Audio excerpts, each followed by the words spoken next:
treat a cheerful tramp, what sort of tramp can you treat? I'm Ruth399 and I'm having a bit of a wonder. Either way, GTA 5 chat show is today, and today we're going to be having a bit of a discussion about car improvements. More so, what I would like to see Rockstar implement into the car system of GTA 5, okay? Now, I know GTA 5 is more of a third-person action-packed kind of free-roam game which has driving in it. But that doesn't mean you can't have racing aspects in the game itself. Okay, for example, I would like to be able to see a heads-up display telling me how fast I'm going, telling me what gear I'm in. Perhaps, you don't need a mirror to see behind you. You might not even need a cockpit view, but that's a suggestion. If I was to suggest one thing for the GTA 5 cars, or any vehicle for that matter, it would be a heads-up display telling with me rev counter and my speed. At least my speed. I don't care if it's just a number in the bottom right-hand side of the screen. Oh look, actually on the bottom right-hand of the side of this screen here, you've got a woman with my name on it.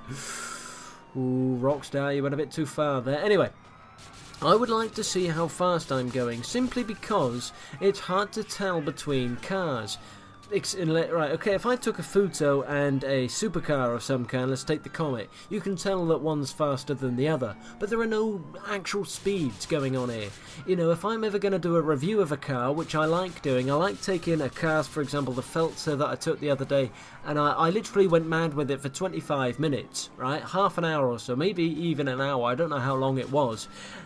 I couldn't give a proper opinion on the car because I didn't know how fast it went. I knew it was good going round corners and that it just felt like a dream to me, but I couldn't get it out. I couldn't compare it to another car in terms of speed because there was no heads-up display. Some people argue that that is not a good idea to put into a GTA 5 or any GTA game for that matter because it's a racing element. I don't think that's the case. I do think you need it there. I mean, okay, it takes the game a little bit more in-depth and a bit more serious with your cars and what have you, but it would just be an improvement in my opinion. If you disagree, let me know why. Alright, and on top of that, right, one thing that I will touch on, that Rockstar I know are doing, because they've told us, they're making the cars less boat-like. I made a mistake a while back saying that they were going to be more boat-like, but they're less boat-like, more hunkered down to the ground, as if the cars actually have a weight to them. Do you remember me saying a little while back, if you take nearly any car in GTA 4, for example, and you go around a corner, you are, bouncing around that corner. It's honestly like you're on a giant wobbly board. It's just madness. Alright, the cars were good. Don't get me wrong, I quite liked them.